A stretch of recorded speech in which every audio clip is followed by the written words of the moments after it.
doubt before they believe. And there's a progression. If doubt leads to questions, and questions lead to answers, and the answers are accepted, then doubt has done good work. I saw a program on PBS a month or two ago. I was watching a show about Israel, and there was a rabbi on there who said, from the question comes the journey. There's another song we sing in choir, See What a Morning, and there's a couple of lines that I think speak to this.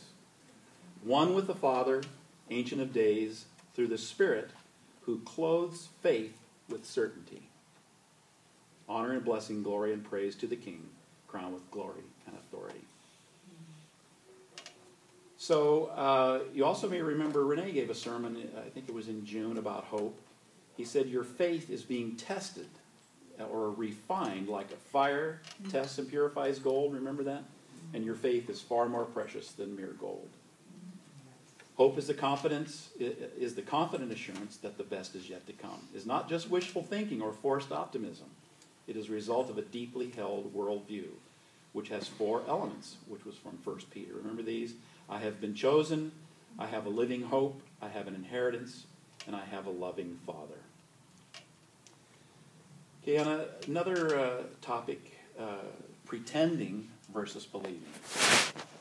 Biblical faith involves a balanced perspective, believing that God's word in the faith of one's circumstances, while not ignoring circumstances or pretending no problem exists. Faith recognizes a problem, then presents it to God, acknowledging him in the face of that problem and declaring his truth and promise as the greater word on the subject. Authentic faith does not deny the obstacle at hand, but declares that God is greater than the obstacle. Examples. Faith does not deny that there is sickness in the body, but declares Jesus' ability to heal the body.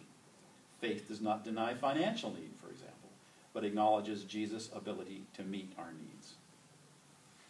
Someone else said that we should be thankful in, not for, all circumstances, for this is God's will for you who belong to Jesus Christ. I wonder about the concept, there's a concept that even before you fully believe in something, act as if you do, which I think might be kind of a form of pretending, but that may be a good step. Does anybody have a thought about pretending versus believing? Yeah. I think pretending can lead to believing.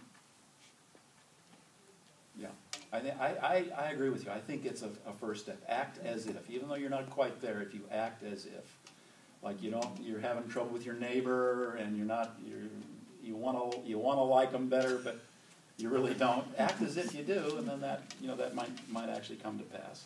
Yeah. Take it to me. Well, and in Yeah. James, in the first chapter, it says, if any of you lacks wisdom, let him ask God, who gives all liberally without reproach, and it will be given to him. But let him ask with faith, with no doubting, for he who doubts is like a wave of the sea driven and tossed by the wind.